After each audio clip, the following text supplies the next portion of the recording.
Élémentaire, mon cher Nico, une émission présentée par Nicolas Blondet, expert en qualité d'air intérieur. Chères auditrices, chers auditeurs d'Élémentaire, mon cher Nico, bonjour, ravi de vous retrouver en ce joli jeudi de début d'été, de période estivale. Alors évidemment, il y a le soleil, il y a les terrasses, on est dehors, ça nous fait vraiment plaisir de pouvoir se retrouver après quand même 2 années un petit peu plus compliquées.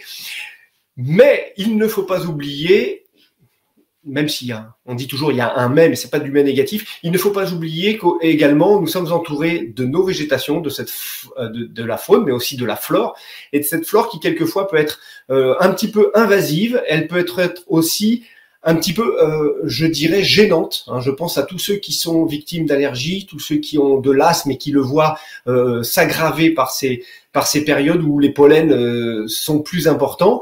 On a des plantes plus allergènes que d'autres. On a également une diffusion par le vent selon la taille des pollens qui va aller plus ou moins loin, rentrer plus ou moins facilement dans nos bâtiments.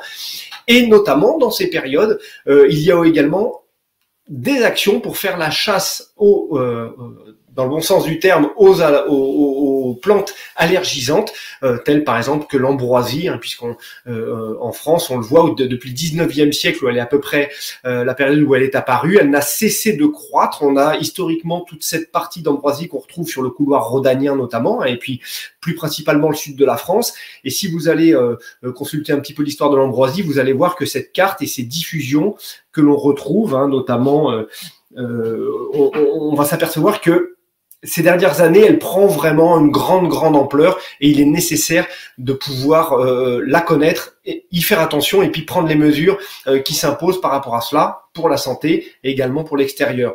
Pour ce faire aujourd'hui, je reçois Bruno Tudal. Bruno Tudal, bonjour, comment allez-vous ? Bonjour Nicolas, ça va bien, merci. Ça va très bien. Alors Bruno, vous êtes ici, vous allez avoir la casquette du CMEI, conseiller médical en environnement intérieur, pour nous aider. Vous faites partie également de l'association du réseau de surveillance aérobiologique, oui. Qui est extrêmement important et dont son travail, je dis, dans ses travaux et ses travaux principaux, je dirais ces pollens, cette diffusion et les alertes sont également extrêmement je dirais, son primeur pour agir, et notamment pour agir, que va-t-on faire, mais surtout, j'ai parlé de l'ambroisie, on en reviendra un petit peu plus longtemps après, quels sont les types de pollen ou les types de plantes qui vont être particulièrement allergisantes ? Alors, ce qui est important déjà, c'est de comprendre que on touche beaucoup de personnes allergiques avec ces informations, puisque on a à peu près 20% des enfants aujourd'hui qui sont allergiques au pollen et 30% des adultes. Donc, on va dire globalement, c'est entre 1 personne sur 3, 1 personne sur 4. Et en 2050, on prévoit que ce sera 1 personne sur 2. Donc, ça augmente vraiment très fort, et notamment chez les enfants. Les plantes qui sont concernées, en fait, il y a 2 types de plantes. Il y a les plantes qui font des fleurs qui vont plutôt attirer les insectes, ce qu'on appelle les plantes entomophiles, et qui, elles, vont avoir du pollen qui va être assez lourd et qui ne va pas trop se déplacer dans l'air. Et la deuxième catégorie, qui nous intéresse, c'est les plantes anémophiles, qui ont un pollen très léger, qui n'est pas déplacé par les pollinisateurs, qui est déplacé uniquement par le vent. Et donc ce pollen-là va pouvoir parcourir des dizaines, voire dans certains cas des centaines de kilomètres, et finalement reste en suspension très longtemps dans l'air, et c'est pour ça qu'on le respire. Donc on a certaines plantes qui sont identifiées comme ayant un pollen plus allergisant, à la fois parce que on a des grandes quantités, mais aussi parce que les caractéristiques même du grain de pollen font que notre système immunitaire va réagir plus ou moins fort.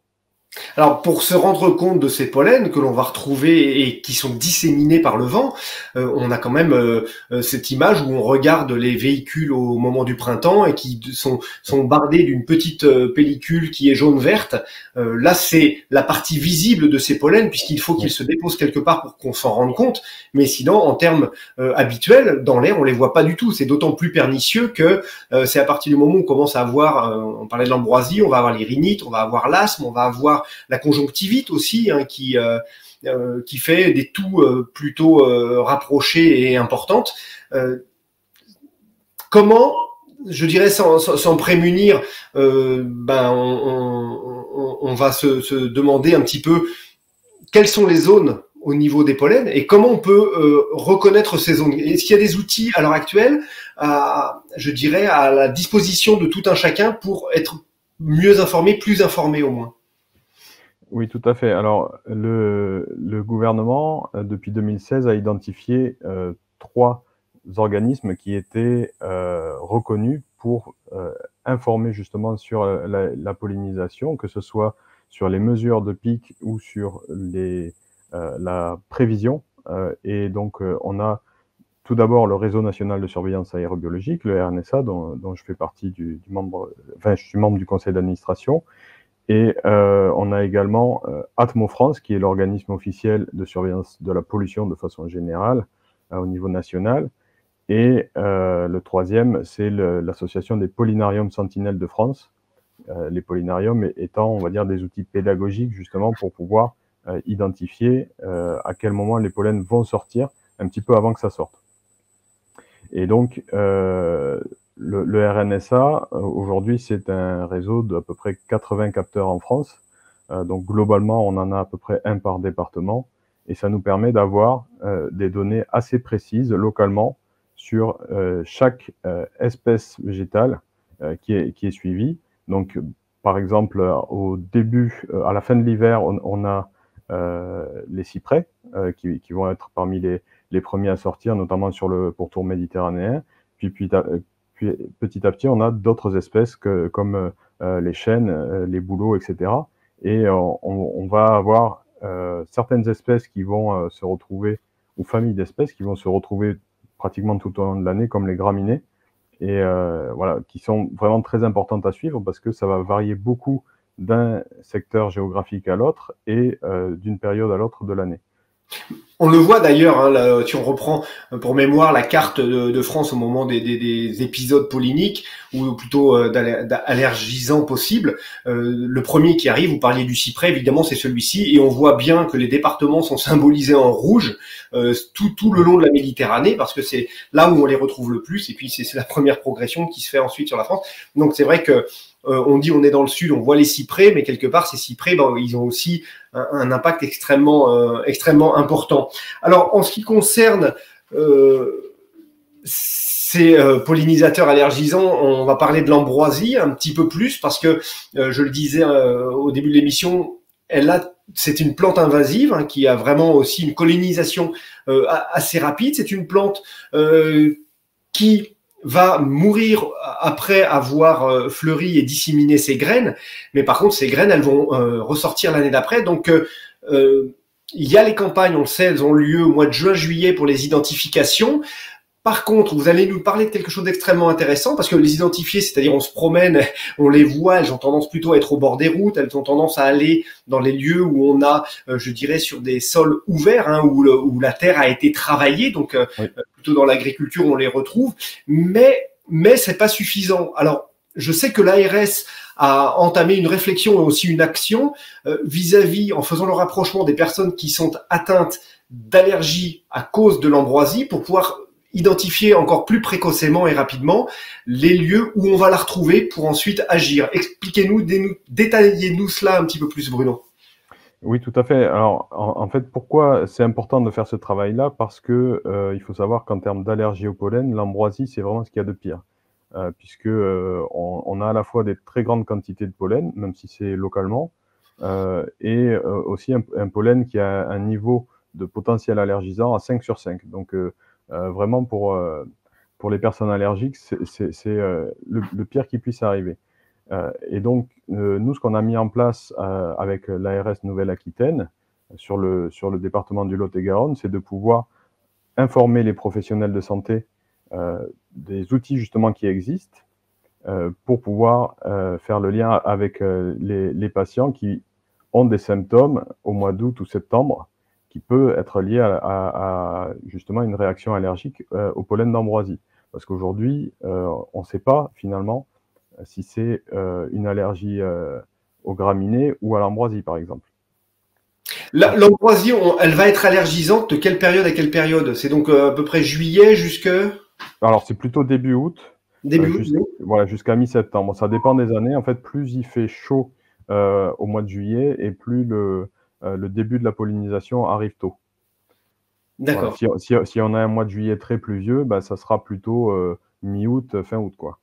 Alors également l'ambroisie, vous parliez tout à l'heure des médecins qu'il faut associer, hein, vous allez nous dire de quelle manière précisément, mais il faut parler aussi de l'ambroisie et je dirais des allergies qui sont associées. Ce sont des traitements qui sont par des corticoïdes notamment, et on a aussi des traitements qui coûtent très cher. Oui. C'est une plante allergisante qui coûte cher au système de santé, et déjà à notre santé en premier lieu, mais aussi au système de santé. Peut-être un petit focus là-dessus, et puis parlez-nous ensuite de ce lien entre les médecins et l'action de l'ARS.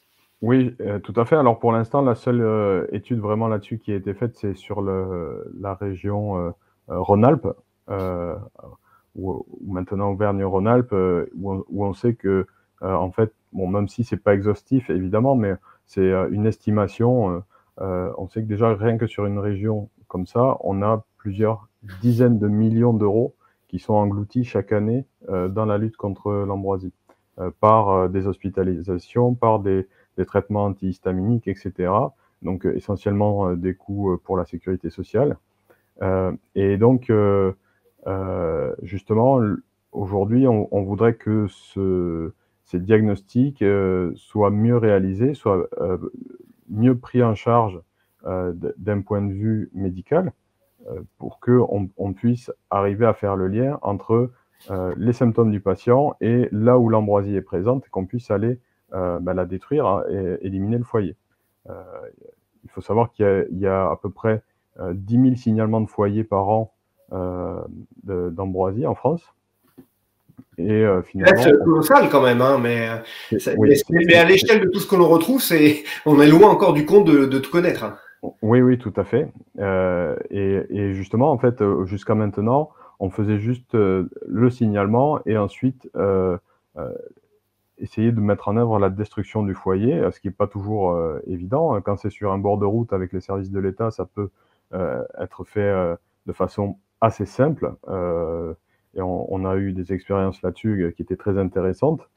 Quand c'est dans une parcelle agricole, par exemple, si l'agriculteur ne veut pas le faire, même si aujourd'hui il y est contraint par la loi, c'est toujours compliqué d'envoyer les gendarmes chez lui parce qu'il n'a pas arraché son pied d'ambroisie dans le champ.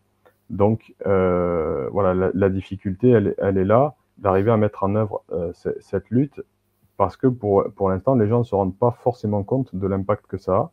Donc nous, on voudrait que les professionnels de santé, qui sont un peu des sentinelles auprès des patients, fassent remonter un peu plus de données sur les symptômes et les risques allergiques pour que finalement tout le monde se rende compte de l'impact que ça a et qu'on arrive à réduire les expositions de façon générale. Et justement, de ce biais, vous parliez, s'il y a une identification au bord des routes, les services de l'État s'en occupent. On a quand même affaire à des plantes, on le sait, au bord des routes, il y a des coupes plus fréquentes. Donc on a des plantes qui font 15-20 cm de haut, qui peuvent aller à 50-70 dans d'autres milieux et qui vont jusqu'à 2 mètres de haut.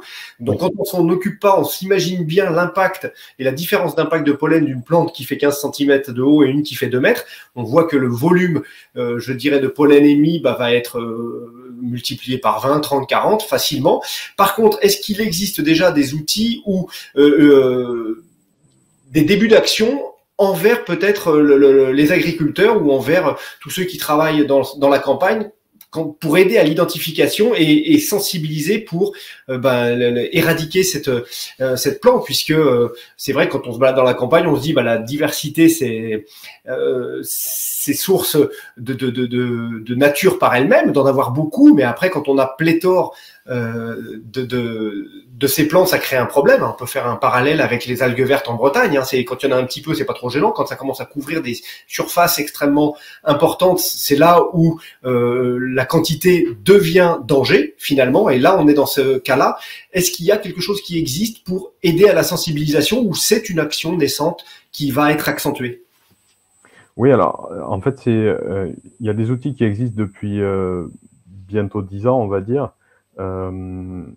On a plusieurs solutions pour arriver à s'informer et voilà, reconnaître la plante et savoir quoi faire. Donc j'ai parlé du RNSA qui produit des outils et qui pilote aussi, notamment qui copilote la plateforme Signalement Ambroisie, finalement-ambroisie.fr, sur laquelle on va retrouver finalement toutes ces informations pour savoir comment identifier la plante et qu'est-ce qu'on doit faire quand on l'a identifiée.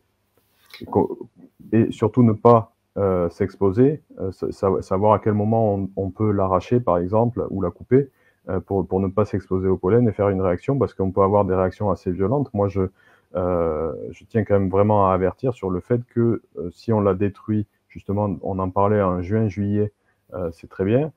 Si on attend le mois d'août, on peut s'exposer à une quantité de pollen très importante et faire une réaction allergique très importante qui peut mener aux urgences. Qui peut mener aux urgences. Est-ce que ces réactions également à toucher la plante ou proche, ça peut amener aussi à des réactions cutanées? Oui, oui, ça peut. Alors en général, les réactions cutanées sont un peu moins graves. Le pollen d'ambroisie, en fait, comporte plein de petits piquants qui vont irriter les yeux, par exemple, ou le nez. Et ça va aussi faire réagir la peau chez les personnes les plus sensibles. Mais après, le plus grand risque, c'est vraiment quand ça rentre dans les bronches, quoi. Ouais, évidemment, et puis quand ça rentre et que c'est de la petite particule irritante, avant que ça ressorte et qu'on en soit libéré, malheureusement, il va falloir une intervention, une aide, on le disait tout à l'heure, corticoïdes, antihistaminiques, les yeux, ça va être du collyre, et puis il y a des doses et des surveillances importantes, parce que ça peut amener à être, je dirais, en arrêt pendant pas mal de temps.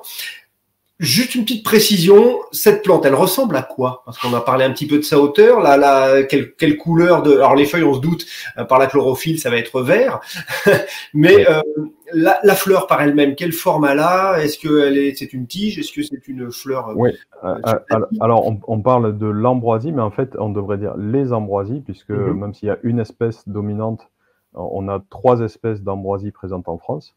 Donc l'espèce dominante, c'est l'ambroisie à feuilles d'armoise. Donc souvent, on peut la reconnaître si on compare à l'armoise, qui est une plante assez commune, notamment dans les fossés, par exemple. Par contre, les feuilles d'armoise, donc qui sont assez découpées, vont être blanches dessous, alors que les feuilles d'ambroisie sont vertes dessous. Donc ça fait déjà une première différence. En général, les feuilles d'ambroisie sont un petit peu plus arrondies. Ça fait en fait, au départ, au début du développement de la plante, ça fait plutôt des tapis couvrants autour du mois de mai. On a vraiment, lorsque les premières feuilles sortent, elles vont occuper l'espace, donc elles vont vraiment couvrir le sol, et on va avoir ce vert assez clair qui va ressortir. Et avec la chaleur du début de l'été, la plante va monter, les feuilles vont un petit peu se réduire et laisser place vraiment à des très grandes tiges. Et petit à petit, les épis vont se former donc sur le mois de juillet pour fleurir au mois d'août. Donc on va avoir en haut des tiges des épis de plusieurs centimètres qui vont faire des toutes petites fleurs jaunes. C'est vraiment tout petit, hein. Ça fait pas des épis très jaunes, mais quand on s'approche de près, on voit que c'est un petit peu jaune, et c'est la couleur du pollen, en fait. D'accord. Et donc, quand on a la sensation d'avoir vu peut-être de l'ambroisie, ou à tous les auditeurs, auditrices qui nous écoutent, regardez, allez sur le net, regardez un petit peu à quoi ça ressemble, et si vous en voyez, n'hésitez pas à alerter. Ça, c'est important, de manière à ce qu'elle soit, je dirais, traitée, si j'ose dire, de manière à vous éviterez à beaucoup de personnes autour de vous d'être atteints. Ça impose quelques contraintes également. Là, on parle, c'est au bord des routes. On parle que ça se retrouve, je dirais, au niveau des cultures ou des champs. On va le retrouver dans les villes également, l'ambroisie. Alors ça peut arriver dans les villes, dans les jardins, ça arrive assez fréquemment, mais on va dire c'est des tout petits foyers, mais ça compte quand même, parce que comme les graines d'ambroisie vont se retrouver justement dans les cultures, tournesol notamment, ensuite les graines de tournesol peuvent être mélangées pour faire des graines pour les oiseaux. Et quand on met des sachets de graines pour oiseaux dans son jardin, finalement, des fois, on a de l'ambroisie qui se retrouve dedans. Les oiseaux ne vont pas manger la graine, elle va se retrouver au sol, et donc l'année suivante, on a de l'ambroisie qui pousse dans le jardin sans savoir d'où ça vient. Donc ça arrive assez fréquemment. Et ensuite, ça peut se propager un petit peu, parce que c'est vrai que c'est favorisé par on va dire la compétition, hein. Lorsque on met la graine d'ambroisie au milieu de plusieurs autres, finalement, elle va avoir tendance à prendre le dessus. Et rapidement. Vous disiez, donc elle a aussi, on la considère comme une espèce invasive, c'est qu'à un moment donné, elle a une expansion qui se freine pas facilement du coup. Exactement. En fait, son point fort à cette plante, c'est qu'elle s'adapte à tout. Elle s'adapte aux conditions météo, elle s'adapte à l'espace, elle s'adapte à l'eau. En fait, quel que soit le facteur limitant, elle aura tendance à être meilleure que les autres. Et vraiment, c'est-à-dire que si on coupe l'herbe régulièrement, les autres espèces vont avoir du mal à repousser, alors qu'elle va repousser très vite. Et la meilleure façon de l'empêcher de se développer, c'est justement d'avoir d'autres espèces qui sont déjà développées à côté, c'est-à-dire justement de ne pas couper l'herbe. Et comme ça va la gêner, et elle va avoir un peu plus de mal à se développer. Mais c'est vraiment des méthodes de lutte qui sont assez compliquées. Donc en gros, on a quand même un gros travail vis-à-vis de cette ambroisie. 1, on va l'identifier. 2, ça va nous aider par le biais des personnes qui sont atteintes de faire un recoupement avec l'ARS, les CMEI, également en entrant dans la boucle et les médecins. 3, on va avoir nos sols, un peu de je sais que la permaculture a quand même, vous le disiez, vient favoriser le non-développement ou le développement plus difficile de l'ambroisie. Donc là, c'est aussi la permaculture, on le voit ici, a vraiment un avantage. On va avoir également une considération à prendre, c'est que toutes ces diffusions de pollen de manière forte, faut penser à nos bâtiments. Peut-être que dans les systèmes que l'on a d'aération, de ventilation, faire attention aussi à cela et peut-être commencer à penser à filtrer aussi l'air qui va rentrer dans nos bâtiments si on a des phénomènes allergisants aussi forts. Je vous invite à aller regarder la carte. L'ambroisie, c'est quand même un développement sur ces dernières années qui devient de plus en plus couvrant sur le territoire national, pour lequel il faut faire extrêmement attention. Bruno, pour le mot de la fin, merci beaucoup de toutes ces précisions, c'est précieux. Pour le mot de la fin, comment encore se renseigner au mieux sur l'ambroisie pour agir, bien évidemment? Alors, je vous invite à vous abonner à la newsletter du RNSA et aux alertes du RNSA, le Réseau national de surveillance aérobiologique, et également à suivre les pics de pollution et de pollen sur Atmo France. Qui vont pouvoir vraiment vous indiquer quelles sont les périodes les plus critiques pour les personnes sensibles, et sachant que justement la pollution et les pollens sont très liés, puisque la pollution vient aggraver les réactions aux allergies au pollen. On en parlait sur l'émission précédente avec le docteur Pierre Souvet notamment, c'est les particules qui vont agglomérer avec d'autres, donc là on va retrouver qui vont agglomérer avec les pollens, qui vont rentrer plus profondément et fixer plus longtemps aussi dans notre organisme, qui vont pas arranger tout cela. On va faire très attention à cela, on va continuer de se renseigner, on est là pour, je dirais, mettre en avant les bonnes pratiques, mettre en avant le bon sens en positivant, bien entendu, on n'est pas là pour parler négativement, dire on va tous tomber malade à cause de l'ambroisie, mais il faut y prendre en compte, et il faut surtout, quand on a des symptômes de toux, de rhinite forte, de problématiques respiratoires, faut pas que ça s'aggrave. Quelqu'un qui est asthmatique, il va avoir une grosse difficulté par rapport à ce pollen-là ou à d'autres. Il faut pas hésiter à aller se renseigner, consulter le cas échéant pour traiter cela au mieux. Bruno Tudal, merci à vous. J'espère vous retrouver bientôt dans une autre émission, comme c'est le cas pour tous les invités. Chères auditrices, chers auditeurs, bien entendu, prenez soin de vous. Profitez de l'extérieur, évidemment, la période estivale est là pour ça. Et puis, respirez en grand, mais renseignez-vous, on reparle d'Atmos France, ATMO sur leur site, et il y a énormément d'informations pour cela, également l'ARS, et on parlait du RNSA, Réseau national de santé aérobiologique. Bon air à vous, mon cher Bruno, bon air, respirez bien, chers auditrices, chers auditeurs, à très bientôt, c'est élémentaire. Élément Air, mon cher Nico, une émission à réécouter et télécharger gratuitement sur radio-imo.fr, l'application mobile Radio Imo et sur tous les agrégateurs de podcasts.